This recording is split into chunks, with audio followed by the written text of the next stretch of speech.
Hello, everyone, and welcome to another hot topic. Guys, I am super excited about today's hot topic and everything that it has to offer, including our schedules. Like, we are going to really dive deep into building a strong classroom schedule. Let's just go through a day in the life. You know, kids are dropped off at the child care center, and from the time that they're dropped off until the time that they're picked up, they should have a hands-on, exciting experience where all of their day is mapped out. So I am so excited about training you guys on this topic tonight. A day in the life of a preschool classroom. So, to dive right into our hot topic today, I want to get to the basis of understanding why a child needs a great schedule. Even before we go into crafting a great schedule, me taking you step by step into what a great schedule actually looks like. I want you to understand that what you're doing with your young kids in a classroom is not just because it's a piece of paper on a wall and you just have to have it for state standards or for your curriculum or whatever it may be. It is a piece of the puzzle that the children need in order for them to be able to learn. A safe, secure environment is so important to young children, and without a great schedule, that is not a possibility. So I do want to kind of go through a couple of things. There are 7 things that I'm going to talk about that are truly important in building an amazing schedule for young children. So the first thing that I'm going to talk about is it establishes a routine and predictability. Kids should always know what's coming next. It gives them a sense of security and stability. If they never know what's going to happen, they'll never feel like they're safe in your environment. So, in order for you to make a kid feel safe and secure, even with them crying, even the anxiety that they experience throughout the day, is so important in establishing that routine and that predictability. Whenever my 3-year-olds, and there was something going on, I'm like, okay, circle time is over. What comes next? They're like, it's circle time. Oh, lunch comes after this activity. We go outside after that. That predictability gave them a sense of belonging and security in knowing that there was not going to be that many surprises. And even when the day was not the way that it was supposed to be, I would always talk to my kids prior in our circle time, like, guys, I know that we go outside after our small group lesson, but today we're going to take pictures. But today we have a special activity. And that way they could prepare their emotions and their mindset for what was about to happen next. So having an amazing schedule, the first reason why you need to have one is to establish routine and predictability.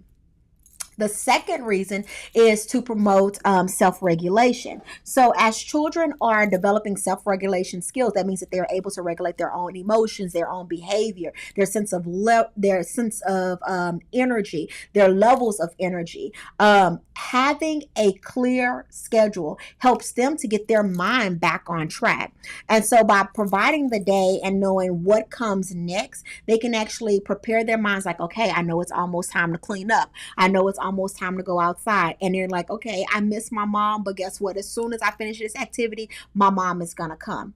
And I would always refer to the schedule whenever I saw a child getting emotional and saying that they want their mom. I'm like, ooh, so what do we have to do before mommy comes? We have to go outside and we have to eat snack and then mommy comes. Okay, so we go outside, then we eat snack and then mommy comes. So are you okay with that? Yes, I'll be okay. All right, so let's get our mind around. Let's go outside. So it helped them to self-regulate and talk to themselves and prepare for what's about to happen next in the schedule.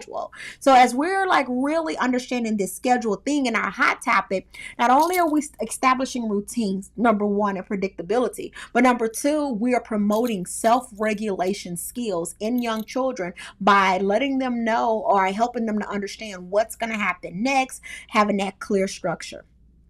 A well-designed schedule also helps to enhance learning activities. Guys, you have to be so intentional with your schedule so that you are developing different learning opportunities throughout the day. So when you're looking at your schedule, am I giving them time for cognitive activities, language activities, social emotional activities?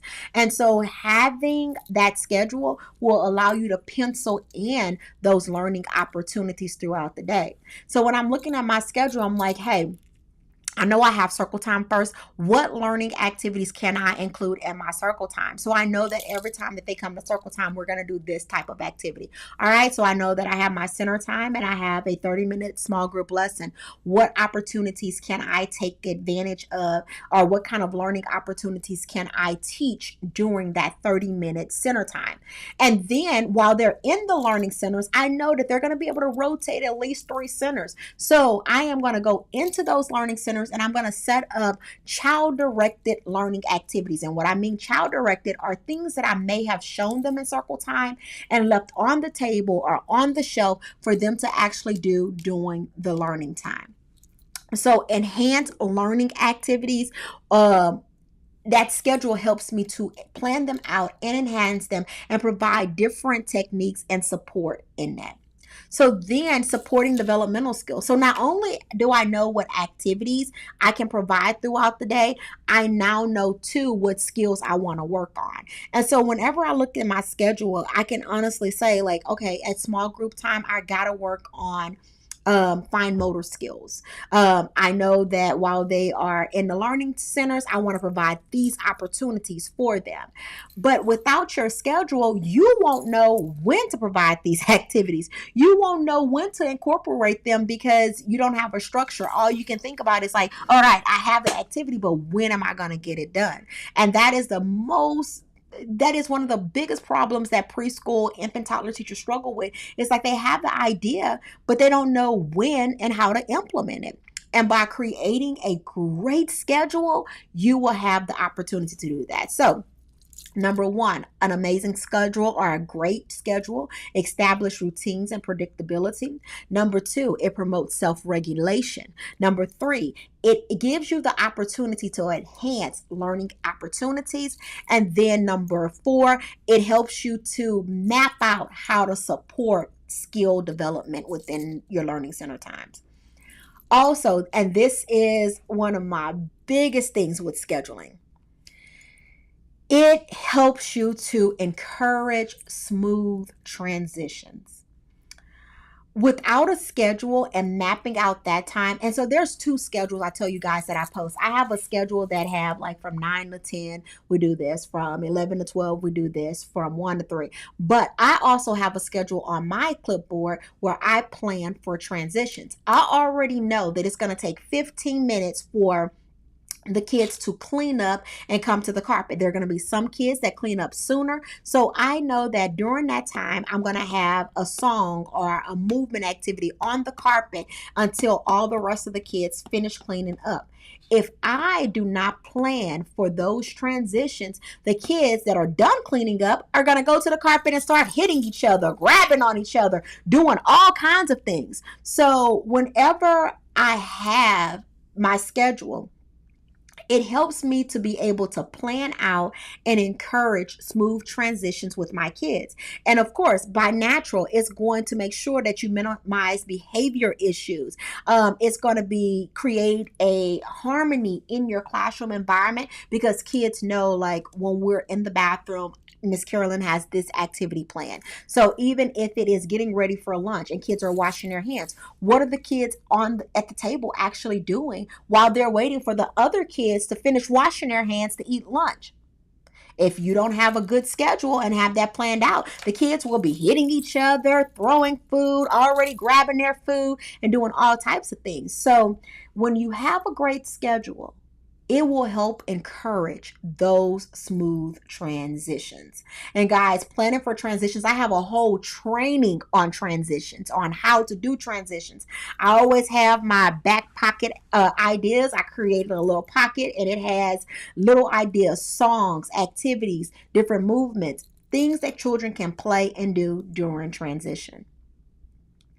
Whenever you have a great schedule, it also teaches the kids time management skills.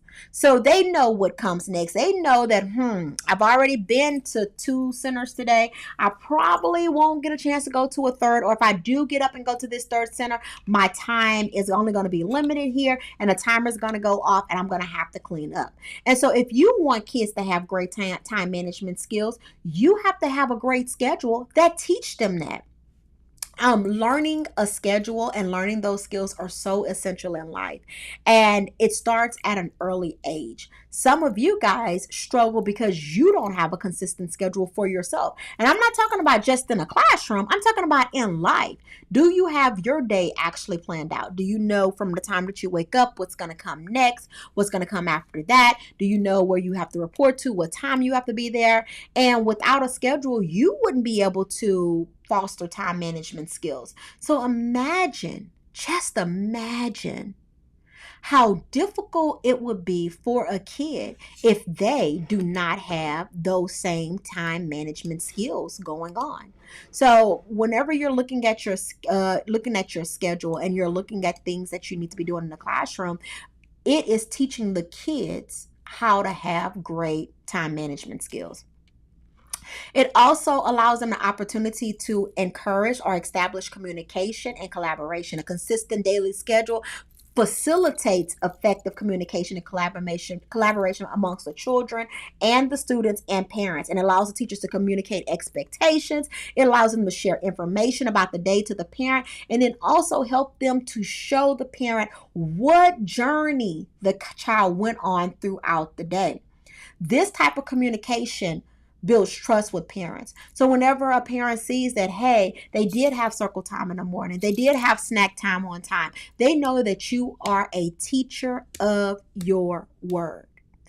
And when you have a strong daily schedule, this helps to build that communication and that collaboration amongst parents. And because they know the schedule, they know when to pick up their kids. They don't have to worry about coming in and saying, okay, well, let them finish snack or let them finish lunch. They know, okay, I need to pick up after 4:30 because my kid is going to throw a tantrum if I come at 4:30 because they're eating snack. But if I wait till 4:50, 4:55, close to 5 o'clock, I'm in the clear zone because I know that my kid is going to be, doing circle time and they'll be okay getting picked up. But with outside play activities, if you know that your kid goes outside at 3:15 and you get off of work at 3 o'clock and you show up at that school at 3:15, they're going to be upset because they're playing on the playground. So whenever you know their schedule, the parents can also collaborate with that schedule and also communicate and collaborate with your learning to ensure that they're not disturbing those different times. So the 7 reasons, I'm going to recap again. Number 1, you want to make sure that you have a good schedule because it establishes routines and predictivity. Number 2, it promotes self-regulation skills. They're able to control themselves, their emotions, and their thoughts, knowing what comes next. It helps you as a teacher enhance their learning opportunities. You can actually see where you're going to be able to insert different activities. It helps you to support skills intentionally, not just saying, oh, I'm going to teach this today, but actually looking at your schedule and saying, I'm going to teach this at this particular time throughout the day. It helps to encourage smooth transitions for your kids. And it's nothing like having a kid go from one activity to the next activity without any tantrums or being upset. And then it also helps them to foster time management skills. It teaches them that it is important to stay on schedule. And last but not least, it established communication and collaboration amongst the students, the parents, and other co-teachers whenever you have this consistent schedule. So these are the reasons why this is important. So we're going to get into how to create this schedule, but understanding why it's so important pushes you to make sure that you're providing that consistency, make sure that you're promoting that flow throughout the day. So another thing, as I'm developing my schedule, I also keep 3 other things in mind. One is the attention span of the kids. So now that I'm looking at the fact that a 3-year-old may be able to sit, approximately 10 minutes, about 6 to 10 minutes, I say 5 to 10 minutes. I am intentionally breaking up my activity and time slots of that time. So whenever we're doing circle time with younger kids, 2-year-olds and 3-year-olds, you should not have your circle time be more than 10 to 15 minutes because they cannot sit. And you want to build it up to a 30-minute increment. You don't want to go out and be like, okay, we're going to sit here for a full 30 minutes to do this. Nobody can sit still. When we're doing these hot topics, I'm over here like squirming and moving and swirling in my chair and like wiggling all around because my attention span is not. I cannot sit for a long period of time without doing something with my hands and my body and actually moving. So, when you are building out your sections of time that you're actually working with kids, keep their attention span in mind. The other thing is energy level. How are they challenging their energy? How do you start off your circle time? How do you end your circle time? I do a lot of my high energy activities after nap time because I know the child is really rested and they want to get that energy out. Whenever I have an icebreaker with my kids, I incorporate starting off gross motor skills and movement so that whenever I'm sitting them down to teach them a 9 minute or a 10 minute lesson, they have that energy already let out. Incorporating different times of the day for active play, even on rainy days, looking at your schedule and saying, okay, I know that they can't go outside. How else can I have them exert that energy? So for people who are high energy like me, we want active play all the time, and we have to be trained to bring that down. So when you're looking at your day, you have to balance that out because your low energy kids are not going to want to go outside and play all the time. But your high energy kids are going to be like this at circle time. They're going to be bouncing. They're, okay, what's next? What's next? What's next? And your low energy kids are going to be like, do I have to go outside? Do I have to do this? That's going to be your lower energy kids. So, with your high energy kids, you're going to have to incorporate shorter times, more high level energy activity. It's okay for them not to sit, for them to stand and learn, to lay on their tummy and learn, to lay on their back. Why do they have to sit crisscross applesauce? As long as they're listening and long as they're engaged, that may be a way for them to kind of let out some energy. I am a kid that I do not like crisscross applesauce. I sit with my knees bent behind my back. And so when I sit like that, I mean, I can even bend over to the middle and put my face in between my legs and just sit there and just listen to what's going on. That is my calm state. That is the way I receive information. So if you're looking at energy span and attention span of the child, you have to take that into consideration whenever you are building your schedule. And then, even though we talked about transitions, but we're going to talk about transitions in that your kids who have high energy need a little bit more time to register that you're about to transition. So you have to keep in mind to give verbal warnings. You have to keep in mind to give signals throughout the time, because if not, then they will not know when, they will not clean up and move on. They'll still be playing and still active in what they're doing because they can slip away into a timeless zone whenever they're enjoying what they're doing. I was one of those kids. And when it came to cleanup time, I was like, oh, but I'm not done playing yet. And so for my teacher, if I did not get warnings, it would send me into a zone of like, I would be upset. I would be frustrated. I wanted to do what I wanted to do. But whenever I had those reminders for those transitions, I knew that I needed to bring my energy level. I need to focus, get myself together, and go on to the next activity. So, you have to have songs and reminders to help those kids with those short attention span and that high energy level to be able to transition to the next activity. Then you have kids that are so high energy that they'll clean up really fast, and then you have to be able to give them something to do, or they'll go like a tornado and tear up everybody else's center. So the attention span, the energy level of the child, and the transition should be key things that you are considering whenever you're building an amazing daily schedule. Yes, verbal cues, reminders, visual cues, sounds. All right, guys, I have a sand timer. I'm going to turn my sand timer over as the sand is dripping through the timer. It's going to be time to clean up when there's no more sand left in it. And then I would even do a countdown. Okay, guys, I'm going to let you play. I'm in my countdown phase. I'm going to count down from 20, 20, 19, 18, and the kids know that they are slowly wrapping up. Once I get to 0, I'm going to set the cleanup timer, and you guys have 1 minute, 2 minutes to clean up and come to my activity at the carpet. So I am preparing them through cues, visual and verbal cues. I don't just go, okay, it's cleanup time. No, why didn't you prep them for that cleanup time in your schedule? You should have a timer in your classroom to remind the kids that in 10 minutes they have to clean up. I live off of timers whenever I was a preschool teacher. I had my teachers set them on their tablets in the classroom. Whenever I was a teacher, I had a winding timer and I had a clock in my classroom. This is before tablets. And then when I was in the classroom with tablets, I would set reminders. It's outside time, 10 minutes to lunchtime. These were cues to me, or alarms to me, to let me know, hey, Carolyn, you got to give the kids the reminder, and then let them know that they have 10 minutes to clean up. So these points of transition and these cues are so important when you're planning your day.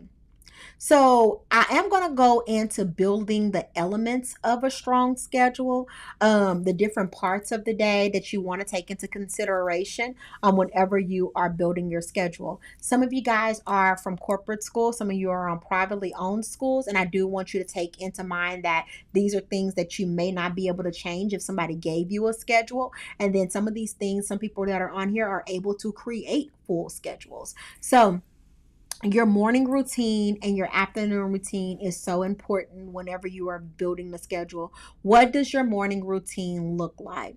What are the set hours for your morning routine and your schedule? So, to kind of take you throughout the map of the day, we're going to talk about the morning half of the day.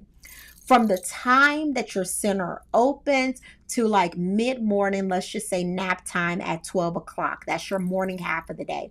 Then from 12 o'clock on, or after nap time, they may wake up at 1, they may wake up at 2, on into the time that your school closes. That is the afternoon half of the day. So when we talk about the morning half of the day, what are your kids doing in the morning when they arrive? Are they in a community setting? Are they coming into your classroom? What is that opening teacher actually doing with the kids? What does the greeting look like? Do they do open-ended activity, children choice activities during that time? So let's talk about the first hour of arrival. Most centers open at 6, some of them open at 6:30. So let's talk about the first hour of arrival. When they come in, what are your kids actually supposed to be doing? Do they come in and you welcome them and they have a child directed activity on the table for them to do? Do they instantly come in and eat breakfast and then go to that child directed activity?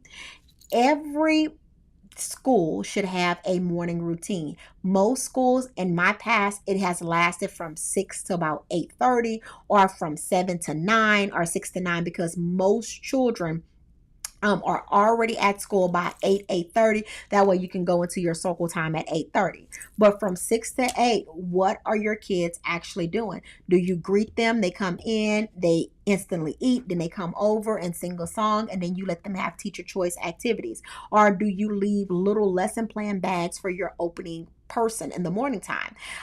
I used to tell teachers to have child directed activities set out. Tabletop toys are amazing, but you have to understand there has to be a system in place. That child is not going to play with that tabletop activity for 3 hours of opening morning. So if you open at 6 and that child gets there at 6 and your curriculum doesn't start until 8 o'clock or until 9 o'clock, what are they actually doing? Are they rotating? Do you have a freeze time where you say, okay, some kids are eating breakfast, but I'm going to go ahead and pull the kids, instead of having them do tabletop activities, we're going to do songs and movements on the carpet.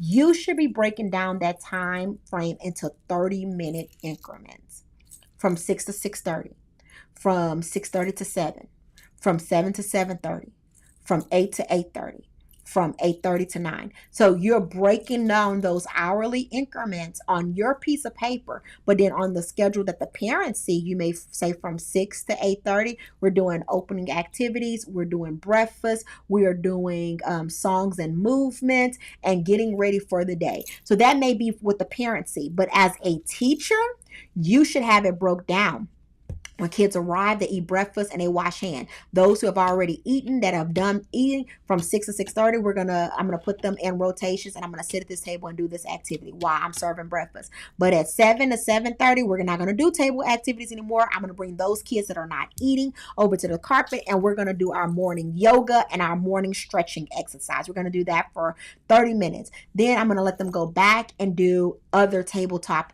toy activities. Then I'm going to get them ready, wash their hands, let them potty before we start our day in class. I'm talking about you need to be so broken down. You can even do 15-minute increments that you know what you're doing every 30 minutes in your classroom. And you say, well, I don't get to work until 8 o'clock. So really, I don't start my day until 8 o'clock. But what about that teacher that's in the classroom before you? Oh, well, we combine and we have a combined group. Okay, that teacher that has them combined, what is she doing with your kids until you go and pick them up? And that's how detailed your morning should be with your schedule. So now let's start your day. Every classroom should start with an open-ended activity. You can have the kids come in, have some activities on the table for them to get warmed up, and then while you're setting everything up, get them ready for your circle time. You want them to have choices, and then bring them to your circle time. I do a morning meeting time and a circle time activity. So my morning meeting that I actually do is or circle time, you guys may call it. We do an opening song, we do the calendar, and we do a quick song, we do the calendar, we may go over a shape, a number of colors, something really quick. It's like 10 to 15 minutes, and then I let them do their first center rotation. So I let them do their center activity.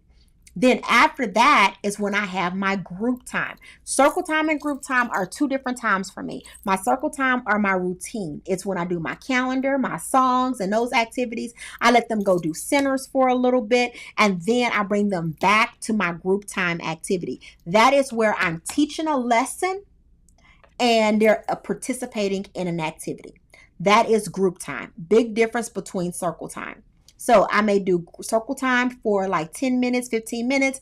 Then I let them do centers for like about 45 minutes or 30 minutes. Then I bring them back for my group time lesson, which can be anywhere from 15 to 20 minutes. And that is when I'm teaching a skill.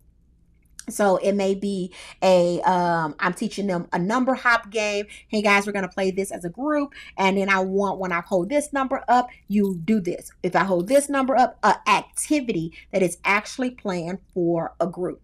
So when we're sharing curriculum in this community, you guys will see group time activities. This is what I'm talking about. It is actually a curriculum activity that you do with your group, that it has a specific skill and a specific lesson. So after I do that, I'm introducing my centers and what I'm doing in a small group.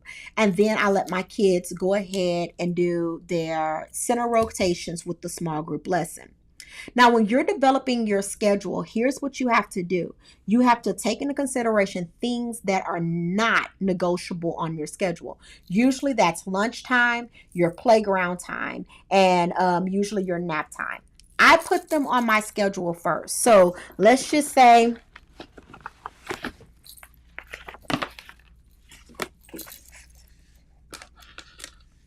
I have my chart, and I'm going to say, here's my day. So I have my day right here. And I know that my outside time is at 10:30 a.m. I'm going to put that as a staple on my schedule, 10:30 a.m. I know that lunch is served at 11:15 a.m. And I know that nap time is from 12 to 2 p.m. Those are non-negotiables. Those are things that are on my schedule. I know that I get my class and my day starts at 8. So I know that from 8 to 8:15, I'm going to do my circle time. Then from 8:15 to about 8:45, I'm going to do learning centers. Then from 8:45 to like about 9:15, I'm going to do my large group activity. So now on my schedule, I have, that I have my 8 o'clock, my 8:15 circle time. And these can be flip flops. You can do your circle time, or you can do centers first and then do circle time and do centers again and do large group before you go outside. So either way, you have that in your schedule. But then I know that I have from 9:15 to 10:30 to do my small group rotation and more learning centers. And so if I went outside at 10 o'clock or 9 o'clock, I would have to split my center time in half. And every day you want kids to have at least 90 minutes, anywhere from 60 to 90 minutes of center time play. So I gave them a little bit of center time play, a 30-minute cycle right here. But then when I go from 9:15 to 10:30, this is when I'm going to do my small group. And what I do is my kids that I know go home early, I make sure that they do the small group in the morning. The kids that I know go home later, I have them do the small group activity in the afternoon. So my morning schedule, all I do is repeat the same thing minus the circle time in the afternoon. So I still do learning centers, a large group PM activity, and I do center rotations once again. So when you're talking about learning centers and what learning centers they're going to actually visit, you have to say, okay, I have these learning centers that are in my classroom, and I am going to be, rotating these kids. And today I'm doing a math activity. So I need to make sure that groups A, B, and C in the rotation, they stop by my math center, or I can leave it open-ended and let them choose. I'm not going to talk about center management right now. I can get into a training about center management, but what you're doing is that you're going to focus on the small group, and you're going to make sure that the kids rotate and come and visit your small group lesson. You teach it, and then they can choose another center. Then you have another group come over, and you're doing that during your center block time. What you're doing in the centers and what you're doing in your small group activities should be on your lesson plan, so that when the kids go to the center, those things are already set up in that center. So make sure that your centers are age appropriate. Make sure that you have enrichments. Make sure that you encourage some kind of play. And in your circle time or in your large group lesson, teach them what they're supposed to be doing in each one of those centers. Don't just let them have a free for all and just tear everything up. Teach them how to play in those learning centers as a part of your schedule. Of course, you have to incorporate your snack time and your lunch time into that. And you have to plan for transitions. So what are you going to do leading up to lunch? What are you going to do as a transition from lunch? Are you going to do a story time? Are you going to read them stories while they're washing their hands and some kids are finishing up? That is a great time. That is when I do my book time. And so as the kids are eating, I'm like, okay, this is going to be Miss Carolyn's story. What book shall I read today? And I'll pull out my story and I will make that story last. And so I'll pull it out as they're wrapping up lunch, as they're washing hands, getting their stuff ready for nap time. Some days I may do teach them a song or a dance move. So when they're finishing up, teaching them that song and teaching them a little bit of yoga, teaching them a little bit of movement so that their body is calming down for nap time. I'm not going to do something that's like wild and crazy. I want to do something that's going to be calm, like story time or some type of slow dance movement to help their bodies relax for that nap time. So when we're looking at our schedule and we're going through our day, our morning, we are putting together the schedule that the parents will see. We are making a copy of that and we're writing our notes in there. We're planning for times for transition. Do not say, oh, we're going to do circle time from 9:15 to 9:25 and at 9:25 we're going to start. No, you got to give yourself 5 to 10 minute transitions in between so that you have time to get the kids ready for the next activity. So this is a complete, like a day in a life. This is a morning routine for most schools. So like after they wake up, I have another transition activity for wake up. I could be reading a story. I could be doing a song. I can be doing movement. And as they're washing their hands and getting ready for their snack or getting ready to go outside, whatever comes next after their nap time, I am gearing them up for it. So a lot of times in the afternoon, you have your scheduled outside time. And usually that happens between like 2:30, 3 o'clock. It is on your schedule. From that, you should be planning, okay, I'm going to wake up, do a transition activity, and then I'm going to do my group time and then go outside. Some of you may have a long gap and you may be able to do your center time. And when you come back from outside, do a calm down and do your group time activity to kind of bring all the kids together. As you are structuring out your day, remember that you don't want to have to go from something so hyped to so calm. You want to make sure that you're transitioning those smooth throughout the day.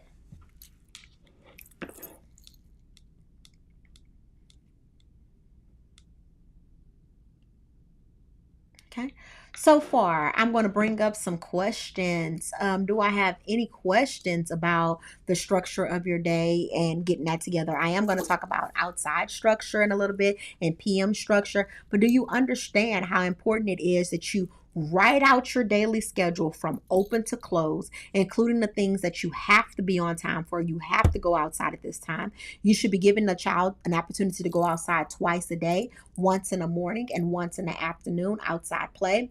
And then you should be giving them opportunities for two large group activities and two small group activities. So your morning should be a duplicate in the afternoon so that you can reinforce what you did in the morning. So any questions about that structure and that setup?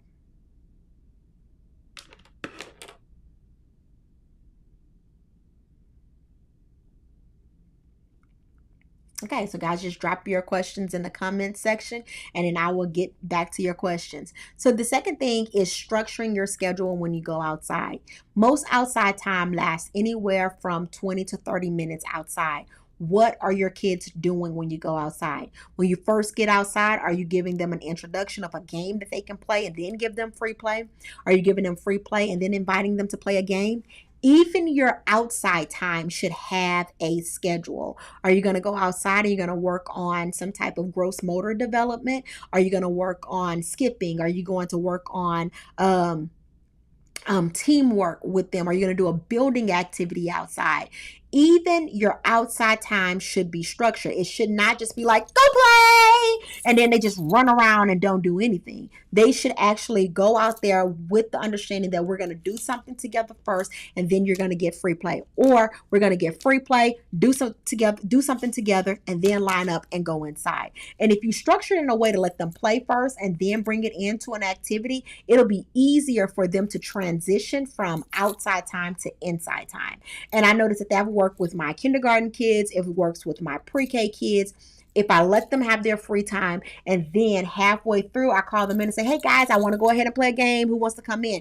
Well, they're already kind of in, and the ones who don't want to play, maybe a few of them, and it's easier for me to wrangle them up when it's time to go inside than to try to have to get everybody back together whenever we're going in. And this is what smooth transitions look like, is really intentionally planning your full out day. So, like I said, from your outside time to what does lunchtime actually look like? We're going to wash our hands while they're waiting on lunch. Are you going to do a song every day? Are you going to tell a story? Are you going to read a book when lunchtime is almost wrapping up? Same thing for nap time.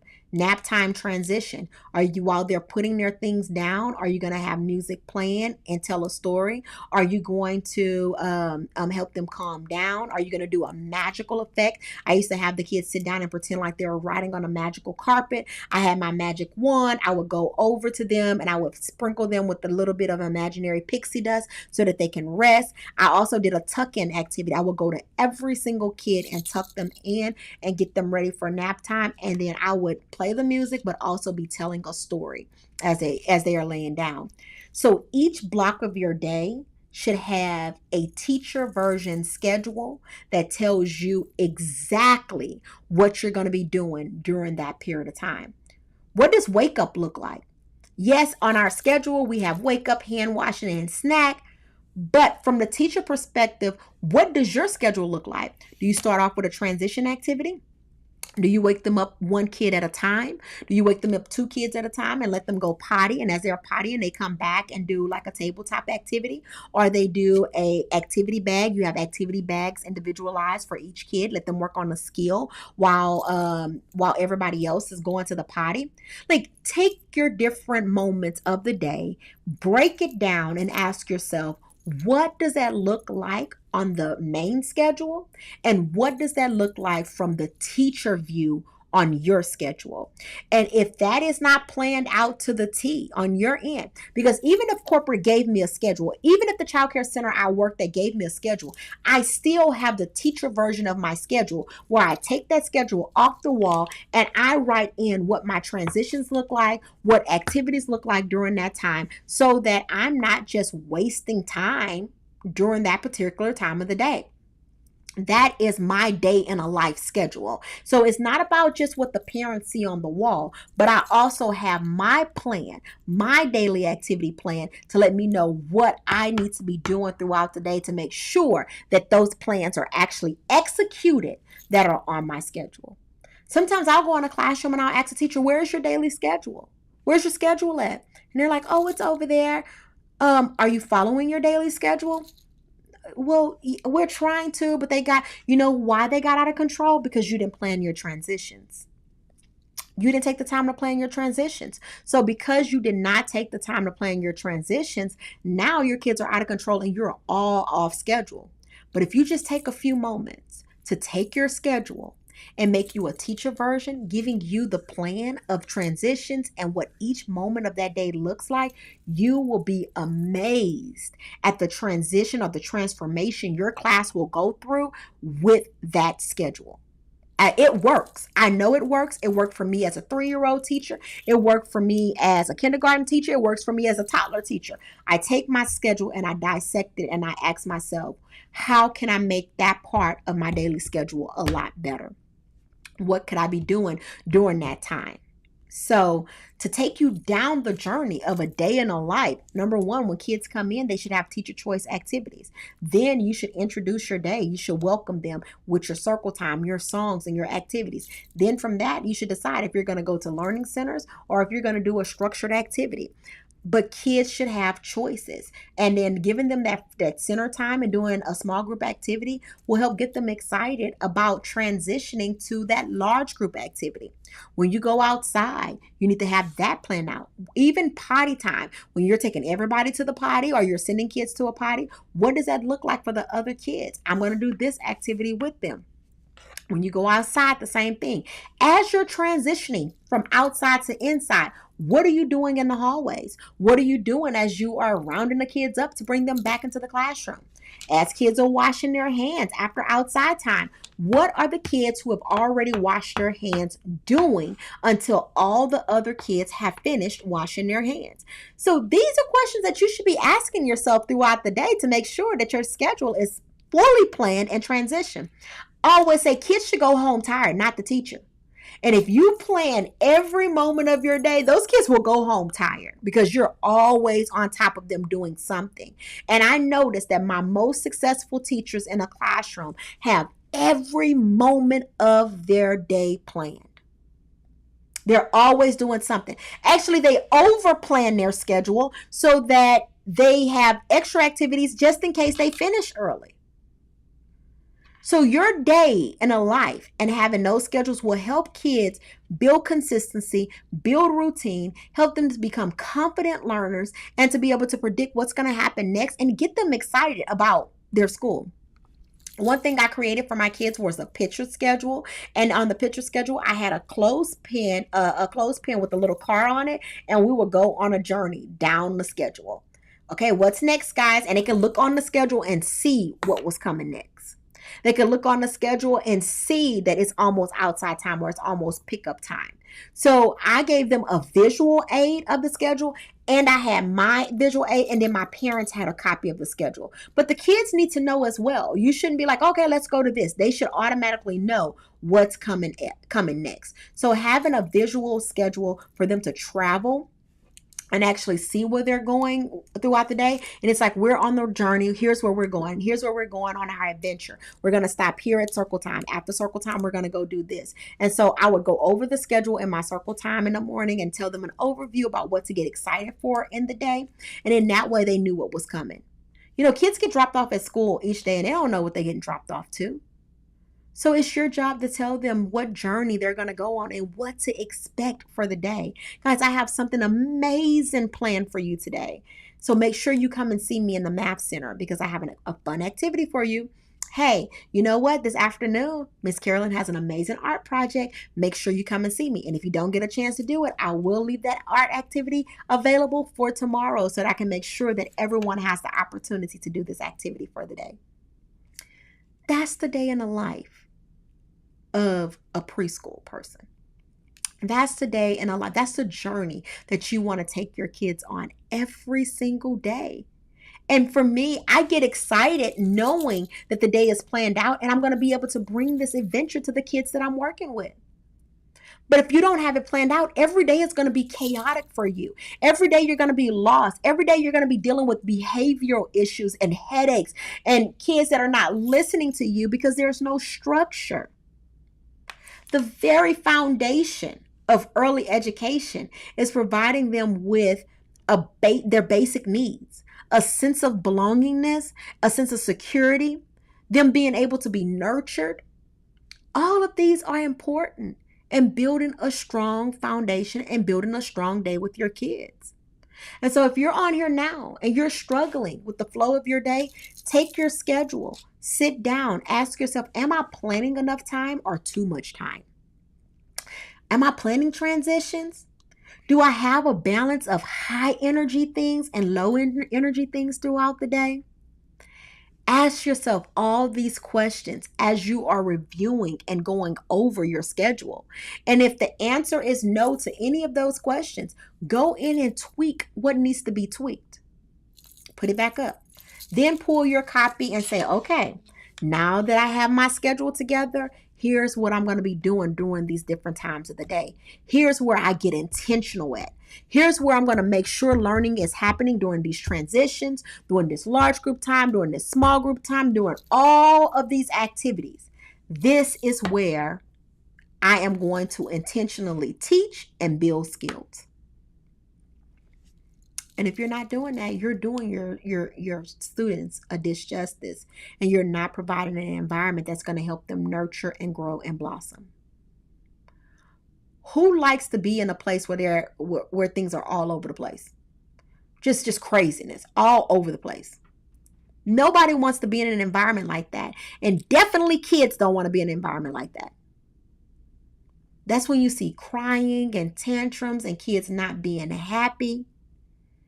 They have to have structure. They have to have a flow of the day. And without that, you, as an early childhood teacher, as a preschool teacher, are not going to thrive. And those kids will not thrive either. So as you guys are looking at your schedules and planning them out, I want you to really dive deep into those 15-minute segments, those 30-minute segments throughout the day, and ask yourself, what are they doing and what are they getting from those segments? All right. So questions. I'm going to give you guys an opportunity to ask some questions.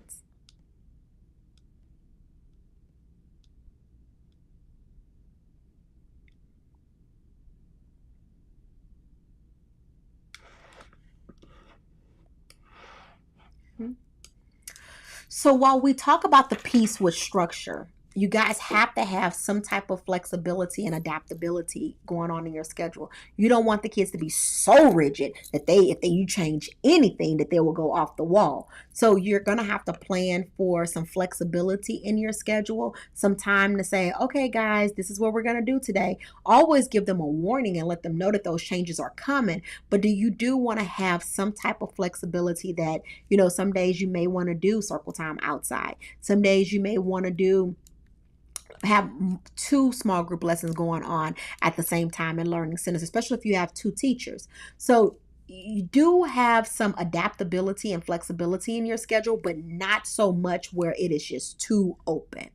And so you have to have some wiggle room just in case things go over, just in case things may need an additional day, or just in case, which always happens to me, you plan too much time and you finish early. Like, okay, I gave this a 30-minute span, but the kids finished it in 5 minutes. What next? So you do want to give yourself that ability to be flexible in your schedule.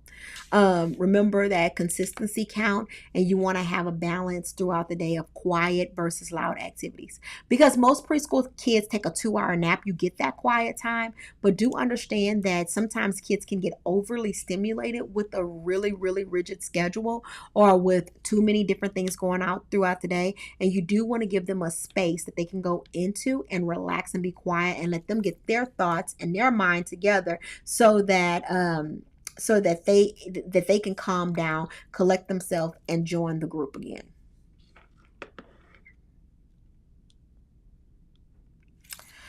Throughout your day, another thing that I would put on my teacher schedule is I would pencil in when I would do observations and assessments. So whenever I had my daily schedule and I had my notes for the day, I knew during small group time or during learning center time, that was a time that I rotated myself around, and I made sure that I had counting blocks and color blocks. And I'm like, oh, you're building a tower. What color is your tower? And I would ask them assessment questions while they're playing, and I would make note of that during that time. So whenever you have a strong daily schedule, you can pencil in when you're going to do your observations and assessments. And a lot of times I would do that in that morning free play activity time, is when I would go around and play with them and actually do activities with them in the learning centers, some games with them in the learning centers, so that I could get some assessment pieces or some observations that I can take note of and share with the parents. That is when I seen them at their natural state and at their best. And when I'm not sitting them down and going, okay, is this an A? Is this a B? Is this a C? This is a D? But I'm actually playing a game with them in the language center, where they're matching letters, or they're actually doing different activities with them. So you want to make sure that you are penciling that time of the day in and incorporating that into your daily schedule. And that's on your teacher time. Like I said, I use my center time for assessments, and it was on my teacher notes. While you're in the learning centers, make sure that you're looking for these skills and these objectives based on what we're focused on for the month.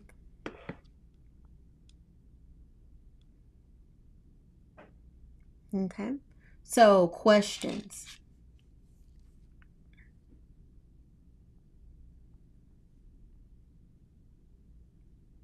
Okay, so one thing that I said about bringing them back in from outside is recapping it or closing it with a group activity. So they're excited. Like, you let them do free play, and you say, okay, guys, now it's come time for us to do our group activity. So you'll bring them into a group activity, an organized activity. That way, when you wrap up that organized activity, it will help transition them inside. So I let them do their free play, but then let's just say 10 minutes before we have to go in, I pull out an activity. Okay, guys, we're going to do our bubble catch activity. Let's come over here. And so since all the kids are already gathered and doing the activity with you, they're under the sound of your voice, and it's easier to bring them back in. Or I do a countdown. All right, guys, we are on green. Green means play. Yellow, when we get to yellow, it means that you guys, it's almost time. And then when I put up red, I start counting down from 20, and I let them start lining up. And I'm like, if I get to 20, you guys are going to owe me time, and you're going to have to miss out when we come outside. You're going to have to do, walk with me or hold my hand when we're outside, because you did not line up on the red light. So I give them different ways to come in. So I'll either do a closing activity to draw them in together, or I'll do a countdown, or I'll do stoplights to help bring them back in. So remember, you got to bring them down from that high energy down to that lower energy, and you have to do some type of transition to bring them there so that you can bring them back inside. I hope that helps with that question.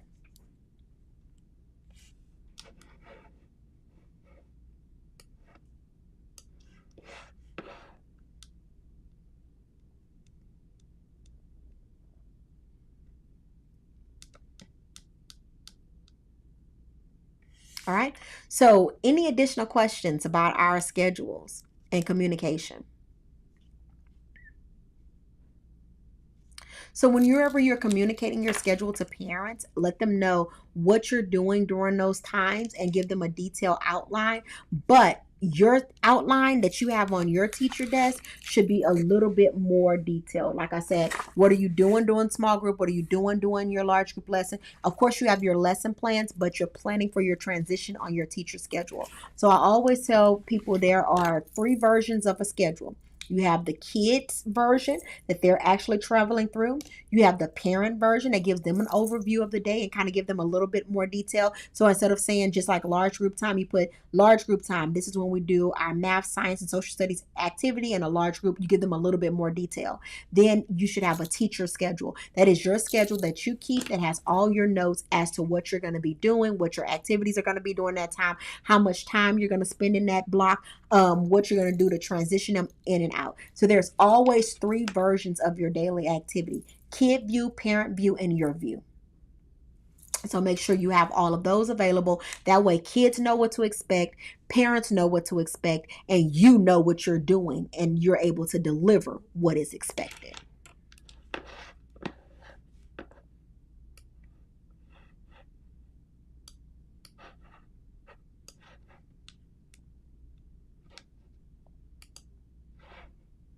Okay.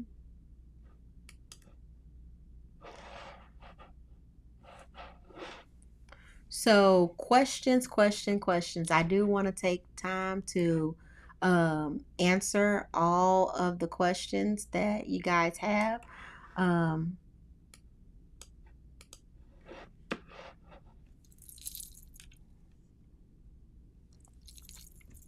that you guys have. So, any questions about forming your schedule, making your schedule, outlining your schedule? Okay, so that is a great question, Tia. So with your daily schedule, you have a schedule that you go by every day. That is your daily schedule. So like from 6 to 8, what are you doing? From 8 to 9:30, what are you doing? So that is your daily schedule. So whenever you talk about a weekly schedule, or that may be the activities that you're actually doing during those time of day. So you have your daily schedule of what you're doing at different times of the day. Then you have your maybe your weekly or your monthly schedule that tells you what activities you're doing. So on your daily schedule, you will have small group activity or center time. On your weekly schedule, you may have what you're actually doing as your large group activity, as your small group activity, and as your outside activity. So that is a more detailed plan. But typically, you have a daily schedule that you post and it doesn't change. And then maybe you create a weekly where you fill in all your details. But a daily schedule is what we're referring to. So my schedule doesn't change, but what I do may change. And I can change that on a daily or a weekly basis. So I have a template that I use as my daily schedule. And then the question is, yes, from 9 to 9:15, we're doing small group, but the question is, today what are we doing in that small group? And I plan that on a weekly basis where I go, I'm going to do this on Monday, this on Tuesday, this on Wednesday, this on Thursday, this on Friday for that time of day.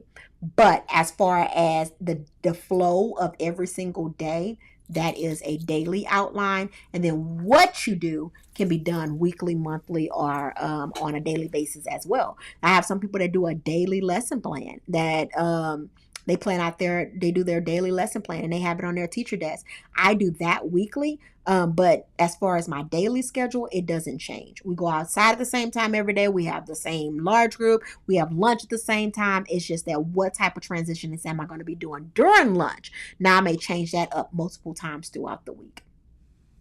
I hope that helps your question.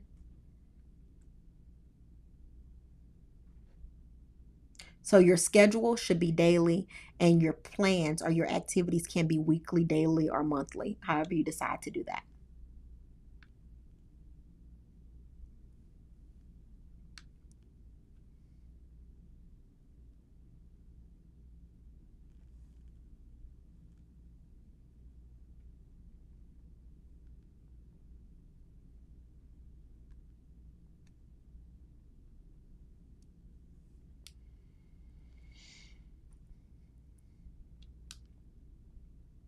All right. But if you guys have questions, I'm here for it. We still have time for me to answer questions. I usually leave time. I know we don't have like a lot of people on our daily schedule. A lot of people are going to catch the playback. If you are catching the playback and you have questions, feel free to drop your questions in the comment. Oh, specific songs that you use. I like to make up my songs, but if you can go to YouTube, you can go to you can even Google like songs to sing during transitions. And so okay, lineup song, clean up, everybody everywhere, clean up, everybody do your share, or line up, or let's line up, or let's line up, friends, let's line up, friends, let's line up. So those are different songs. You can make them up. A lot of times you may want to do finger plays during transitions. Like sometimes when they're sitting at the table and they're getting ready for lunch, I like to do the five little monkeys swinging from the tree. It's like five little monkeys swinging from the tree, teasing Mr. Alligator, can't catch me. Nanny, nanny, boo boo, you can't catch me.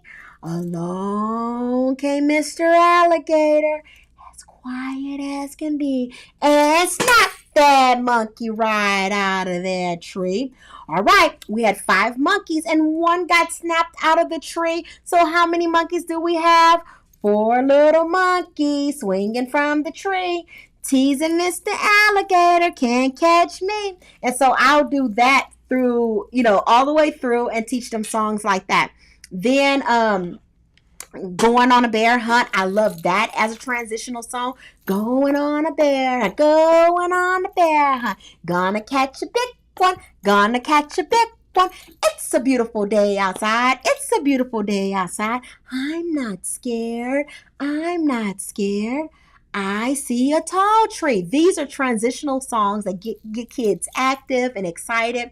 But you can look up transitional songs that are on YouTube, transitional songs that are on Pinterest, and it'll give you different songs that you can actually sing with kids during transitions. Sean Brown. I don't know. I'm gonna put his name in the. I love Sean Brown. I'm gonna see if I can actually pull up one of his transitional songs. Because I'm gonna show you guys that I absolutely love Sean Brown.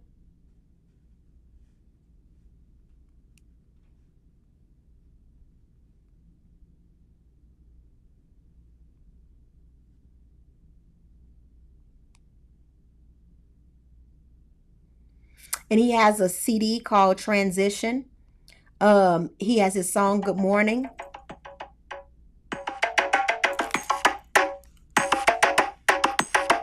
And this is Sean Brown Transition.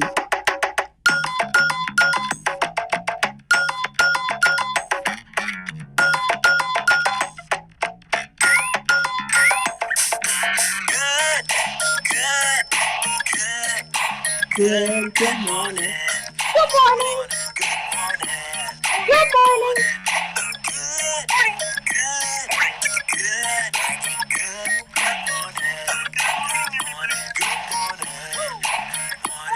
And then he has everybody on the rug. So when they're supposed to be cleaning up and coming to the rug, and it just tells everybody to come to the rug and take a seat. And it's come on. Take a seat down. Sit on down. Everybody on the rug. Take a seat down. Everybody on the rug.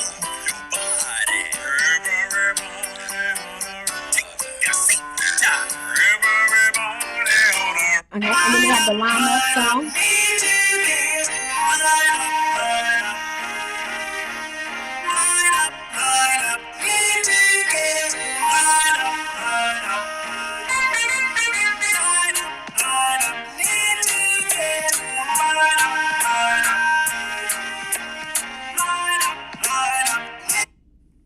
Yeah, this is Sean Brown's super fun show.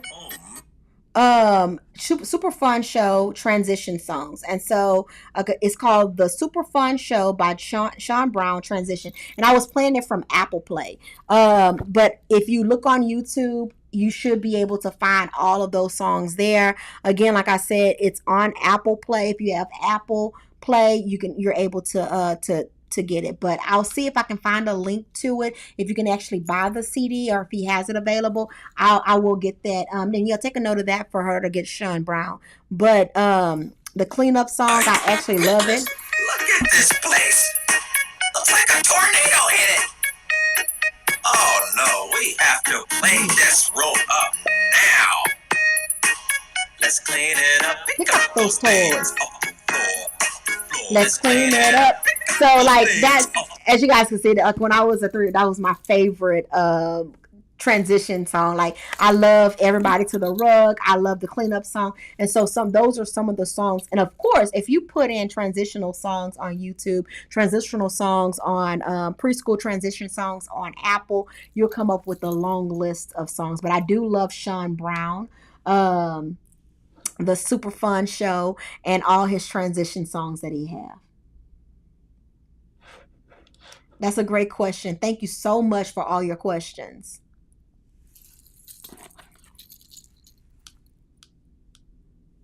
Yes, the beat is very nice. The beat, that's why I love it so much. And the kids are like, oh, yes, it's dance time. It's party time. And they're having a great time with the cleanup song. So I love it. Okay, I think Danielle found the link to the YouTube channel for you guys to actually go in. But it is the Super Fun Show, Transition by Sean Brown.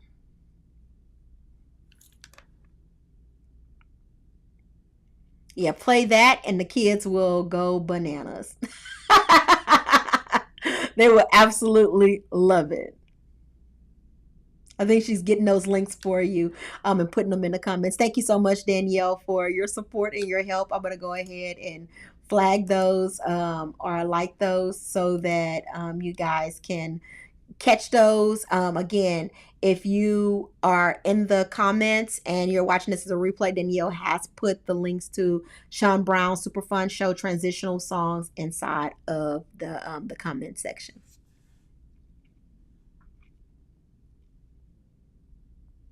All right, guys. Any questions? Any additional questions? Come on with it. I am all here for the questions when it has to do with your daily schedule and transitions.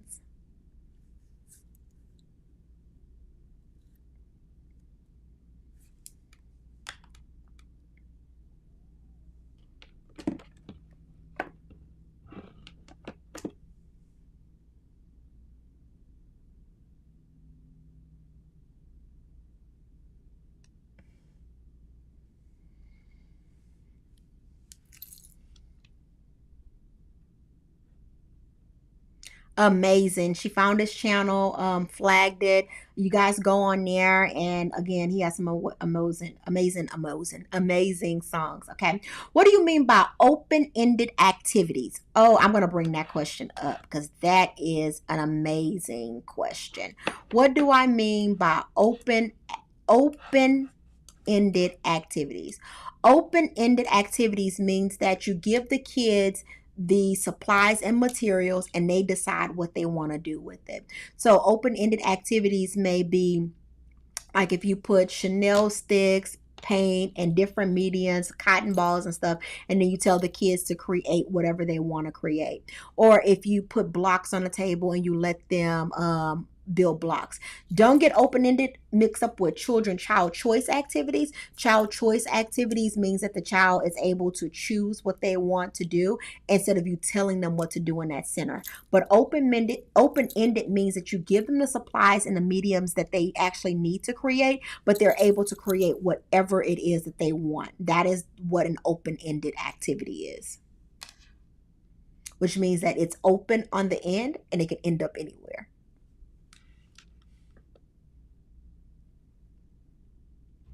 I hope that answers your question. So you have two type of activities: open-ended activities and child-directed activities. Which are child-directed means that they decide which activity they want to go get and actually play with, and within a learning center or within a activity. But then opening activities are open-ended activities. Opening activities are things that you put out for kids to do, and those can be open-ended activities, which means that they decide how they want to create and make whatever they want to make.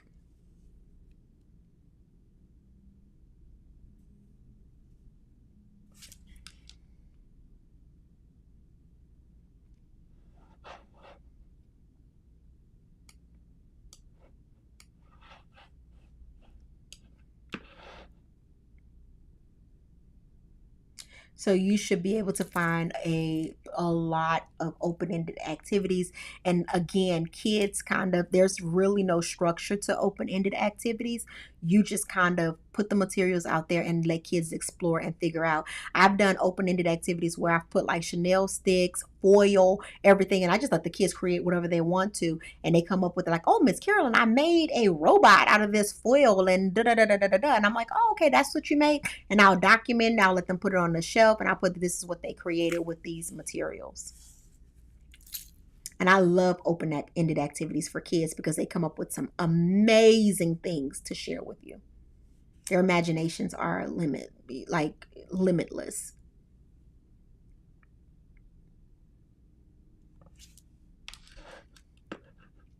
I hope that answers your question or help you with ideas for open-ended activities for your kids. And then I'm gonna say this about open-ended activities too. Sometimes when kids come in, they don't want to be told what to do early in the morning.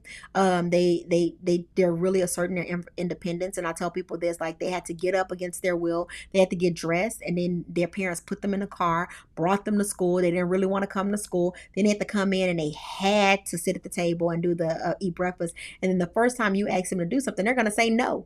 No, I don't want to, because they're exerting their independence. So that's why it's really good to have opening activities and open-ended activities for kids in the morning time, because it's a good way for them to express themselves, have some control over what they're about to do and how they're about to do it, as opposed to being directly told like, okay, you just got here, now you have to do what I tell you to do, after enduring all the stuff that they went through to get to school that morning.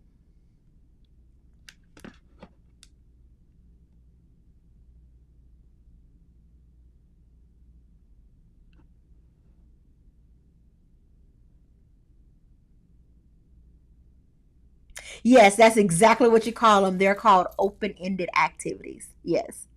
So, like a lot of times, teachers, and I'm going to say this for all my teachers, you're doing things in the classroom and you don't even realize what you're doing. You are providing them with that child directed way of providing them with activities and different things for their mind to be creative and to connect to different levels. And so you may not know what it's called, and you may be actually doing it. And so you should definitely give yourself a pat on the back as to um, that you're actually doing open-ended activities, even though you did not plan for them. Right. There's no right or wrong in a open-ended. That's that it has no destination. It is whatever you decide it is.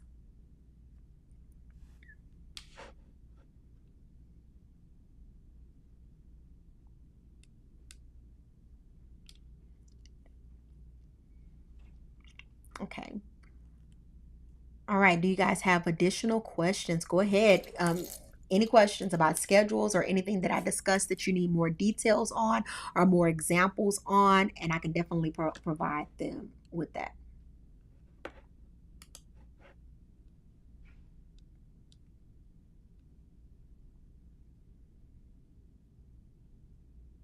Yes, tabletop activities. Those are activities that you can put on a table that does not require a kid to actually get up and do things. So, Unifix cubes are a great tabletop activity.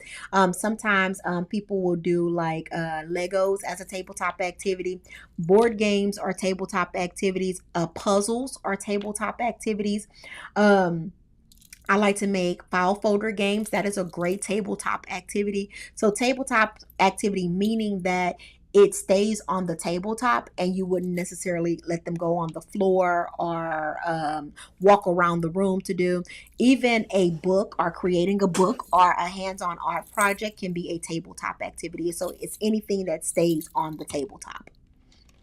So like a lot of times in controlled environments, teachers put out tabletop activities because they don't want the kids to be up roaming around. So they'll put it at the table as opposed to letting them go into the center and play. So it is more of a teacher choice activity. The child has a choice into what table they're going to sit at, but it's actually pulling things off the shelf and putting it on the table and limiting the child to those activities, because you don't want them to go into the centers or play in a particular center, because maybe it's like too many kids in the classroom, or maybe you are transitioning, or you don't want to make a huge mess because you guys are going to be prepping for something else. So a tabletop activity is actually a term in which it's a teacher directed time that controls the environment. It's actually a classroom management technique to use to be able to control large groups of kids.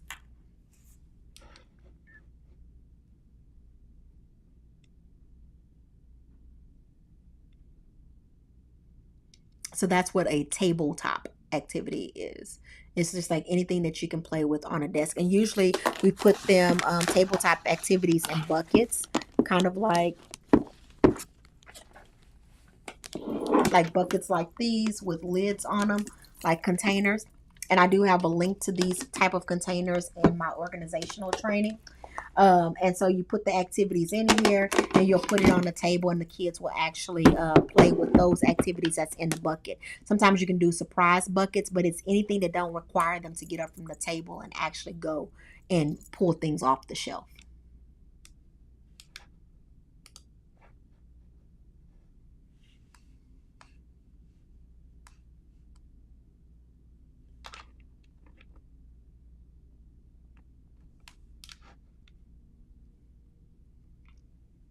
Does that kind of explain what the tabletop part of that activity, the tabletop activities are?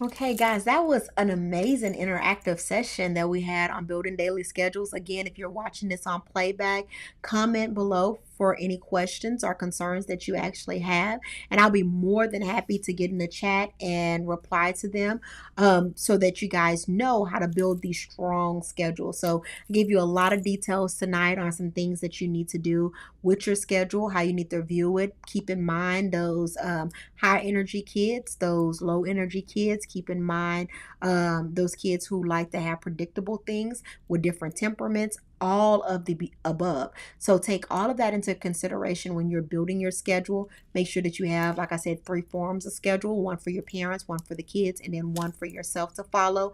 And it can be outlined in any form or fashion, but just make sure you strategically look at it and ask yourself, is this working for the kids? Am I capitalizing on this particular part of the day in order for them to be able to get the most out of this daily schedule? And if your answer is no, they're not getting the most out of it, it's just chaotic and disorganized, go back and look at it and break it down even more and ask yourself, how can you provide more opportunities throughout the day?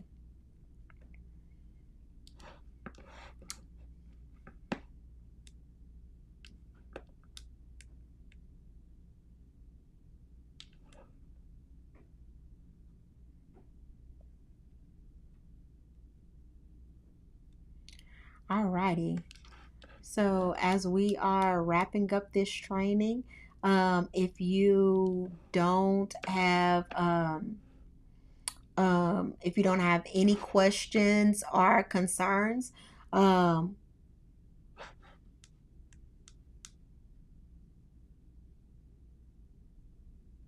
oh, okay. Look, I see a question that came up. I'll go ahead and answer that.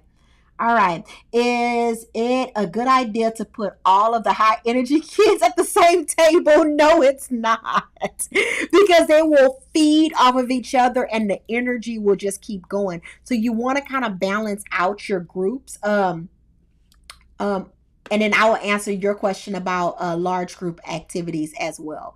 So her question was, is it a good idea to put all of the high energy kids at the same table? And my answer is no.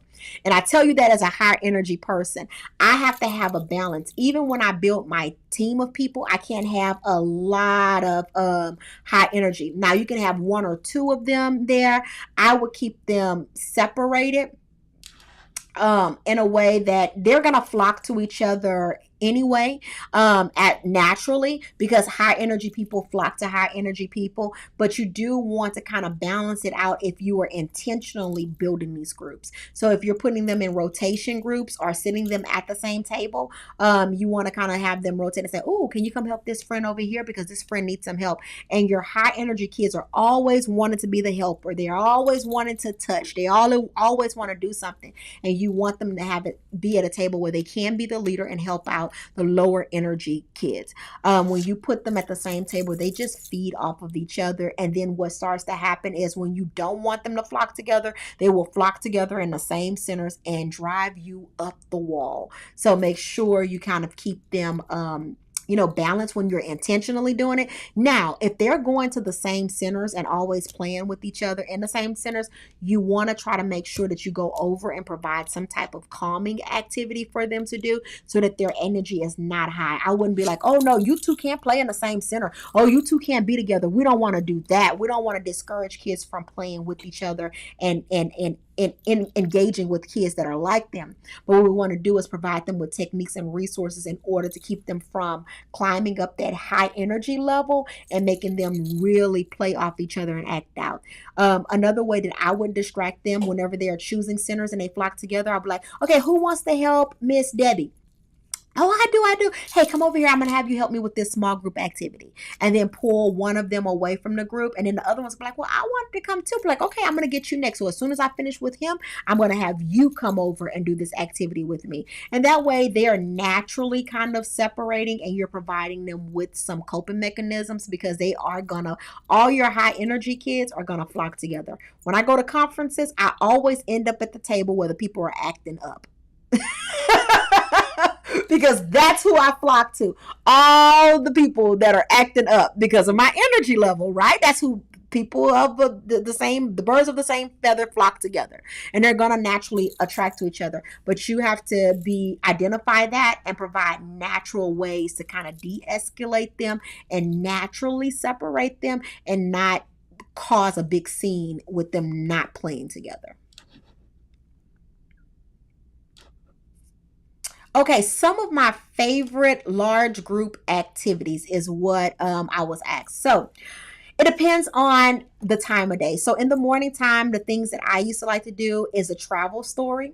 And what I would do is I would start a story once upon a time in a deep blue forest, and I would have a kid tell me what they wanted to say and then pass it around. And I would have this microphone, and the kids would stand up and talk into the microphone. And then I would either record or write what they said until we developed this long story. And then I would share it with parents when they picked up, I would put it on there. I love collage activities as large group activities, like building a recycled robot together, doing different collage activities with the kids. Another thing that I used to like to do is acting out stories, like putting on a play, like who wants to be this character, who wants to tell the story. I would love to act. I love to act out stories inside of my large group circle time. I love charting. So, your favorite color, come up and put a dot on your favorite color on the chart. Number charting, or how many of you like this type of candy or this. I used to do a mystery box activity where they could only ask questions, but they couldn't ask me what was in the box. And they couldn't ask me like, is it a cat or is it a dog, or like that. They had to ask questions so that I can give them clues for what's in the box. I used to do that with my 3 and 4 year olds. Some other large group activities that I would do is like different body movements. So if I go, all right, so when I hold up the 2, you're going to skip. When I hold up the 4, you're going to, I don't know, march in place. And so I would hold up the number and I would see how many kids could actually remember and match that to the number. I would do like hopscotch. I would do musical chairs. I would do song plays, those are just a few of the large group activities that I would do. But I really love the charting, the math, science experiments as a large group, going on a scavenger hunt as a large group, finding things in the classroom and bringing it back. All right, I am going to pick everyone with a red shirt to go and find something red in our classroom and bring it back to our red bucket. If you have on a blue shirt today, I'm going to have everyone with a blue shirt go and find something that's blue. One, they're recognizing their own colors, and it's a way for everyone to be involved in our color collection. So it just depends on what the topic is and what we're actually talking about. I just absolutely love storytelling, charting, collages, are just some of the few things that I would do with kids as a small group activity.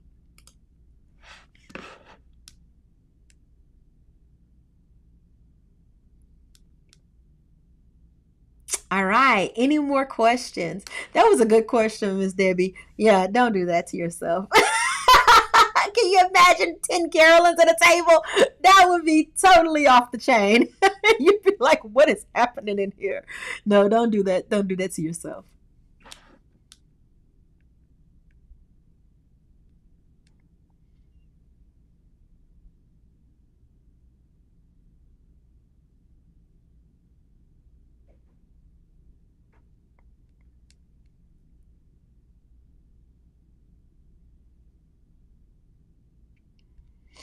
Yeah. So any more questions? I'll give you guys a few seconds to gather those questions, and I'll bring them up to our Q&A session, and then I'll be more than happy to answer them. So I'm going to give you guys a few seconds. Drop those questions in the comment section and let me know what you're thinking. Do you have questions about anything that I said? This is very good. I love the fact that you guys are wanting more details on large group, open-ended, mixing kids with different energy levels together. And we can get into a training. I will do a training on temperaments and energy level and identifying temperaments in young children. Temperaments is just like your natural state of being. If you have if your temperament is low, if it's high, or your energy level is high or low, if you are more of a downer in a temperament, or if you are just like an excited person all the time. And so we will do some more trainings on temperaments, because it's important when you're grouping these kids, Miss Debbie, that you know their temperament, not just their energy level. Because you have high energy kids that have like temperaments are not great, like they have a bad attitude even though their energy is high. But then you have some that are just so happy and bubbly and have a high energy, and you have to watch their temperament even more so than their energy level.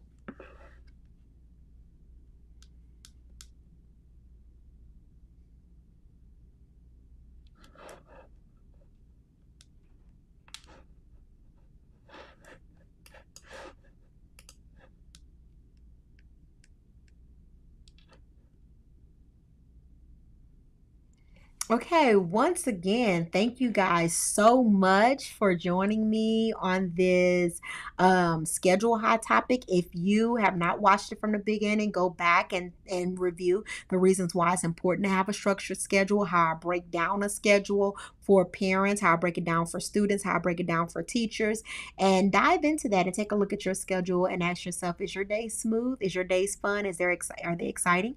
And if they're not running smooth and you're not running excitingly, then you need to go back and revamp your schedule. If you guys have any additional questions, feel free to reach out. Feel free to share any comments in the comment section, because this hot topic is basically about getting you excited and getting you together with your classroom and making sure that your day flows perfect. Not perfect, because we don't have no perfect days, but as close to perfect as we know in childcare, as close to perfect as possible. And we know we're only going to get those great days if we have a structured day-to-day schedule. So again, thank you so much for joining me. This was another hot topic, and I look forward to seeing you guys tomorrow on our Stories Live hot topic. So I'm going to be doing all the stories. Yay! My favorite storytelling and books. So I'll see you guys on tomorrow's hot topic. Bye-bye.